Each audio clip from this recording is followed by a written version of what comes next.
बलोची मताना बलोच खुदा राजे जवाना सलामत बिका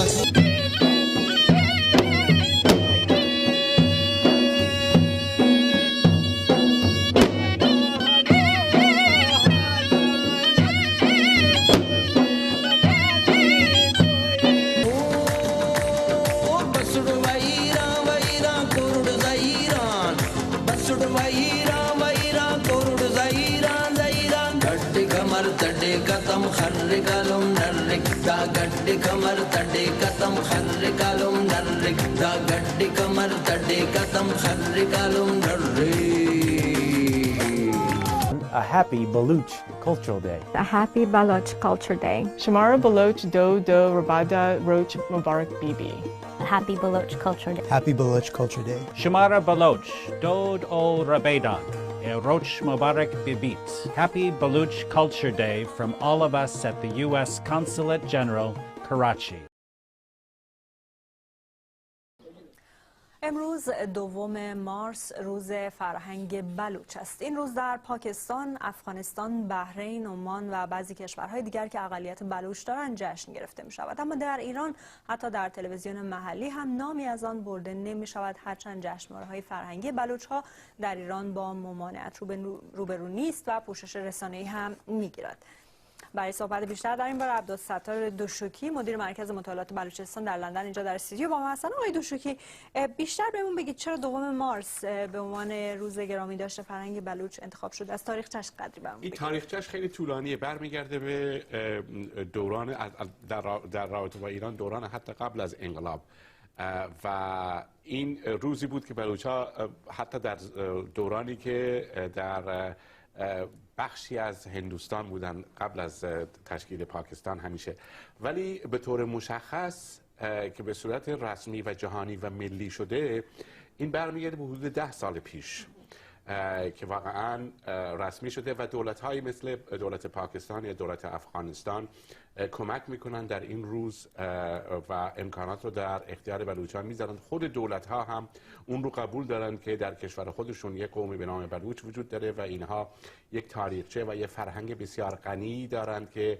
ریشه در تاریخ داره و بخشی از اون کشور هست و به همین دلیل ما می‌بینیم در پاکستان، افغانستان و حتی در کشورهای عربی مثل بحرین، امارات، عمان که بلوچ‌های زیادی هستن این جشن گرفته میشه. اما متاسفانه در ایران به خاطر اون نگاه امنیتی که وجود داره و نمیخوان این همپیوندی که بلوچ‌های ایران با بلوچ‌های پاکستان یا افغانستان جای دیگه داشته باشن، این رو متاسفانه اجازه نمیدن. کما اینکه در ایران اصولا جشن گرفتن حالا مناسبت‌های مذهبی یا مناسبت‌های فرهنگی یا زبانی بلوچ باشه اجازه میدن گاهگداری، ولی در این مورد به خصوص نمیخوان این همپوشانی زمانی و همپیوندی و بقیه بلوچ‌ها در ایران صورت بگیره. یکی از چیزایی که در فرهنگ ایران حداقل در فرهنگ رسانه‌ای خیلی بهش افتخار میشه این گوناگونی اقوام هست، ولی به نظر میاد که در عین حالی که این گوناگونی اقوام بهش تأکید میشه، ولی نمیخوان که به صورت مشخص این اقوام اون برنامه خودشون رو دنبال کنند یا بزرگتر از اونی که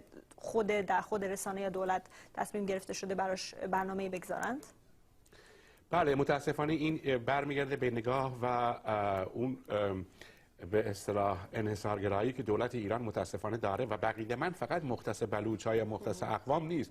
به عنوان مثال 6 روز دیگه ما روز جهانی زن رو داریم، اما جمهوری اسلامی همون روز که روز جهانی زن صورت میگیره 6 روز دیگه نیست، 7 روز دیگه است، یعنی روز تولد حضرت فاطمه.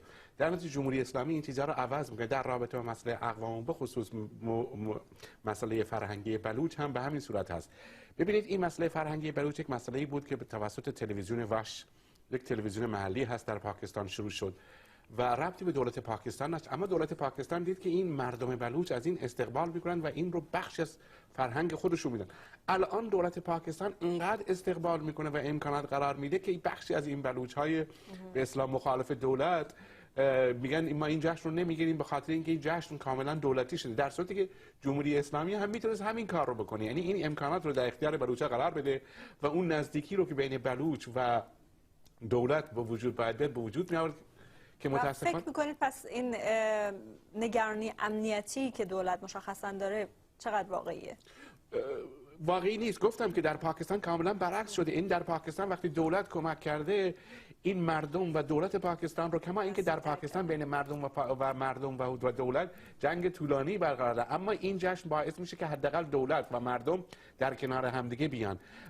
ولی در ایران ما میبینیم که نه، متاسفانه این نگاه امنیتی در مورد همه زمینه ها، چه زمینه فرهنگی، چه زمینه زبانی، مثلا هفته پیش به عنوان مثال روز جهانی زبان مادری بود، اما ما دیدیم که در ایران، کما اینکه در تمام دنیا جشن گرفته شده، اما در ایران اون رو به عنوان یک نگاه امنیتی، یک مقوله امنیتی نگاه کردن و اجازه ندادن. به همین دلیل امروز هم متاسفانه این اجازه رو ندادن.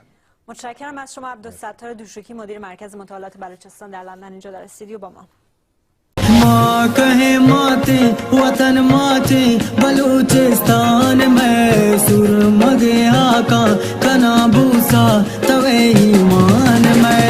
माँ कहे माते वतन माते बलूचिस्तान में सुर मगे आका कना भूसा तवे ईमान में। पुल शारो में तगान हजब रंग प्रोष्टगान इद्रोस्तगा तरावती दिला दया ती मुश्किल सरा गया तियार सिखी वगाचिया गुशे के बास्ता जम्बरा। माँ कहे माते वतन माते बलूचिस्तान में सुर मगे हाका कना भूसा तवे ईमान में। माँ कहे माते वतन